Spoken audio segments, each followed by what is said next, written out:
Hey there, it's Irene Lyon. Welcome to this video and to this YouTube channel and to this world of healing trauma, nervous system health, and all things neuroplasticity. I want to answer a common question that I get, and it has to do with this. This is me paraphrasing what I often see.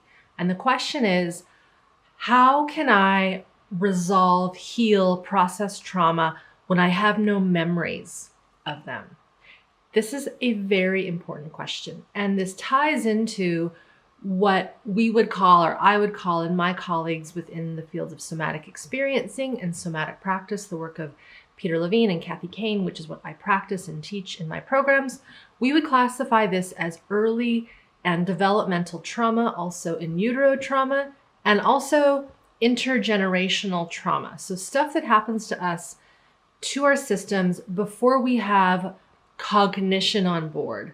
We would also call it pre-verbal trauma. So before we can actually speak and be coherent human beings with communication skills via words and via really understanding and being able to make meaning. This is a key piece, to be able to make meaning of what is going on. So what I want you to do is, after you finish watching this video, I'm going to link another video and an article that I once wrote called The 9 Common Experiences That Are Often Not Seen as Traumatic, But Are.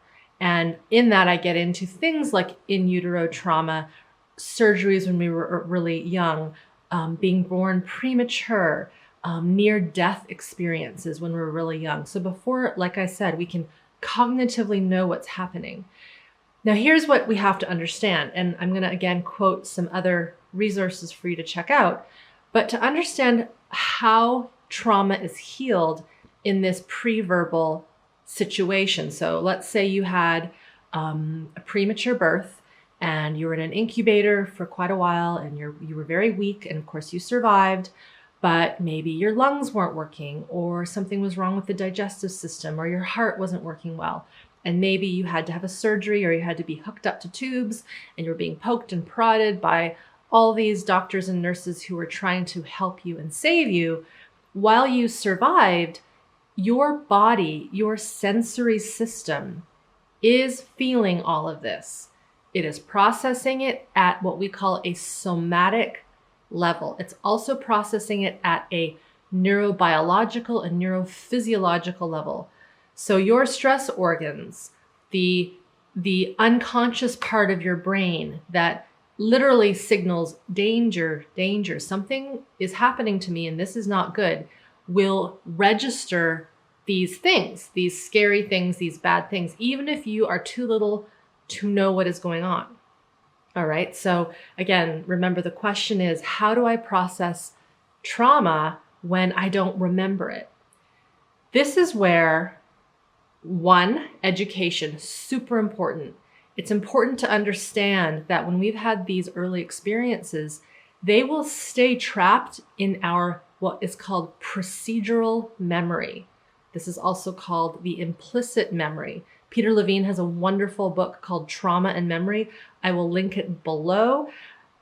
If you want to learn more about memories and different types, definitely read that book. Of course, watch more of my videos. But what we know is that when we have not been able to fully act and fully defend or flee, we will keep those defenses stored inside of us, as well as the pain that we felt, the experiences we felt from that body-based somatic level. Okay, so moving back, again, the question was, how do I process things that I don't remember? So we have to first of all understand that this is something that stays stored in our system. It doesn't just go away with time. And what we've seen, and the research is backing this up, is that when there was early childhood traumatic stress, doesn't have to be abuse, doesn't have to be a big accident. Again, it could be something like a medical procedure, being born premature, near-death experience when we were little, again, before we could speak pre-verbal. That impacts our physiology, and it sends the autonomic nervous system into kind of a tailspin, if you will. And when we're really little, what happens is we have to shut it down. In other words, we go into this freeze state of the autonomic nervous system. It's a part of our parasympathetic nervous system, and it literally numbs us out. It allows us to keep going in this little tiny body so that we feel a little less, so that we numb things out. A wonderful, not wonderful, it's a sad story, but a true story. If you go back to some of my other vlogs, one in particular, it's the story of Teddy. I will link it below. This Teddy is Theodore Kaczynski, who is still alive in solitary confinement. He is the Unabomber. In that vlog, I talk about how he was subjected to horrific medical treatment when he was a young infant. I think he was like 12 months old, maybe 8 months old. He came down with a horrific rash, was put in a hospital, and isolated in a room, strapped down by himself for, I think it was 5 days. Of course, he was tended to, probably fed, obviously, and changed, but he was isolated. Isn't that interesting that he ended up in solitary confinement?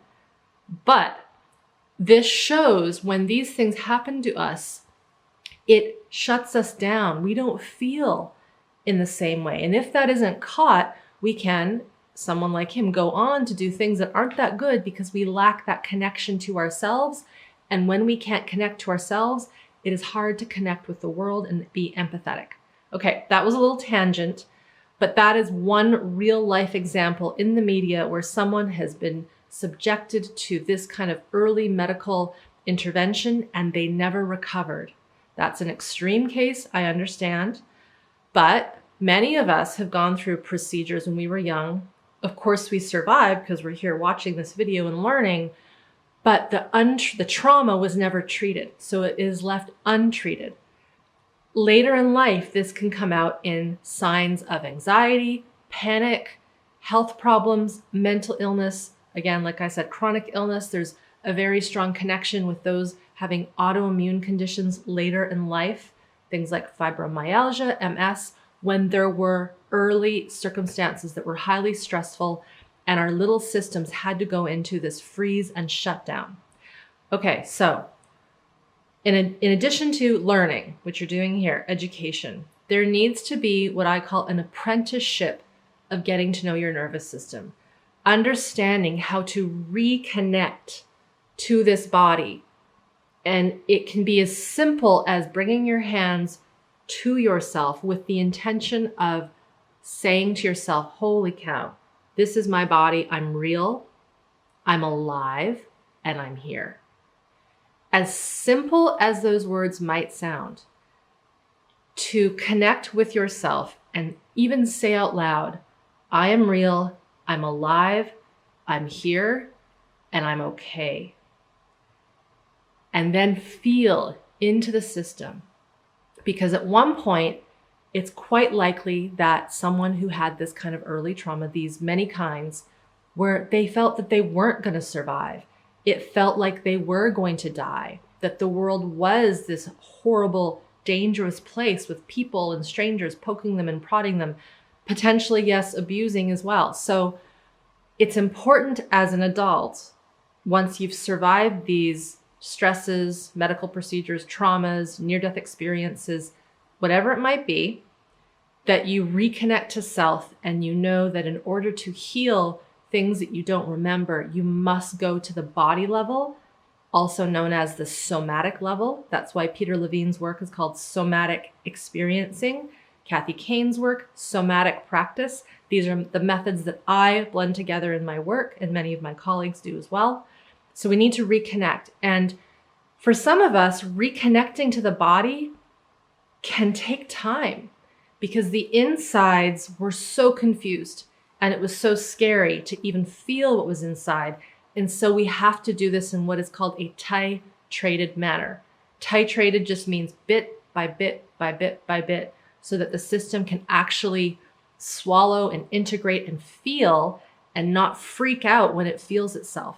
Many people that have had these early childhood experiences that are highly traumatic pre-verbally, they don't know why they can't connect to the system. They don't know why they have bad coordination, why they can't feel their bodies in extreme temperatures, why they need a lot of stimulus to feel anything. Maybe some people get so overwhelmed by light and noise and sensations and smells, this idea of having a highly sensitive system, what we've seen is that often these are simply individuals who still have untreated trauma and there is dysregulation in the nervous system. And it's coming out in the form of these sensitivities and illnesses and mental illnesses and all sorts of things. So to go back to that original question, how do I heal if I can't remember my traumas? Or can I heal if I can't remember them? And the answer is yes. And it's something that takes time, education, reconnecting to the self, and also learning how to be with uncomfortable situations and sensations, I should say. Because when you were really little, or when we are really little and we've had these experiences, we shut down. And we cannot heal the system if we stay in a shut down state, in this freeze state, this shock state. We have to slowly defrost, thaw ourselves out of this freeze. This takes time. It's not something that could be done in a weekend workshop. It even takes sometimes more than, I have programs that run for 12 weeks. It can take more than that time. It can sometimes take a year, 2 years, 3 years. And I don't say that to scare anyone around the process, but I'm just being honest. I've worked with enough people who've had these sorts of early experiences to know that we do not want to run into that work fast. We want to do it bit by bit by bit by bit. And with each little bit, with each little increment, the system gets a little healthier. It heals a bit more. It trusts a bit more. It becomes more safe. It starts to know, oh, this is me. Oh, that feeling I get when this happens, that's what that is. I don't have to be scared of that. That's just my gut processing food, or that's just my kidneys contracting because I'm scared. And I don't have to freak out about it. That's just my survival response because of my past stuff. So the more we have, again, this education, this knowledge of how to be with our bodies, how to sense it, and then of course, there are specific ways in which we learn, and I teach people how to be with their bodies, namely working with the kidneys and adrenals, the gut, how the gut connects to the brain, how the brainstem connects to the rest of the system, how we can relearn how to do certain movement patterns so that we free up more space and more capacity. There's many ways that we work with the somatic self to sort of defrost it, thaw the system out from that freeze, but also restore trust and safety and capacity back to the system. So again, final thing I'll say, I know I've said this a few times already in this video, but I want to say it again. If you have untreated trauma from early on and you have no memory of it, there is no need to remember to start to work with it. And what can often happen is as you start to reconnect to the body and bring more safety on board, you may not have a memory pop up. You may just have pure sensation. You may just have pure feeling. There might be a movement pattern that comes up that makes no sense. That is very indicative of in utero trauma, when there is no meaning in there other than just being inside of mom and feeling her stuff, right? How can we make sense of what that is when she might not even know what was going on during that time because potentially she was disconnected from herself and wasn't connected to you? So we don't always have memories that come up. So what we have to do is just remember that when we start healing at this level, this nervous system level, we may not remember things. We may not know what's going on, but if we have the tools and the knowledge to know that stuff might come up and, oh, that's maybe that old stuff, that old trauma that's resurfacing, we then fear it less. We can be with it more, and that allows it to integrate. And when it integrates, that is when we heal these traumas. So I hope this has been useful. Thank you to all of the people who have asked me this question. I wanted to make a video to just say, yes, you can still heal even if you don't remember and at any age. The nervous system doesn't know the difference between yesterday or 50 years ago. It's buried in there somewhere. We just have to grow the capacity, the knowledge, and the education and the ability to be with the system so that these things can start to bubble up, be felt, experienced, integrated, and of course, healed. Okay, thank you so much for being here. Keep learning, keep watching, and we will see you next time.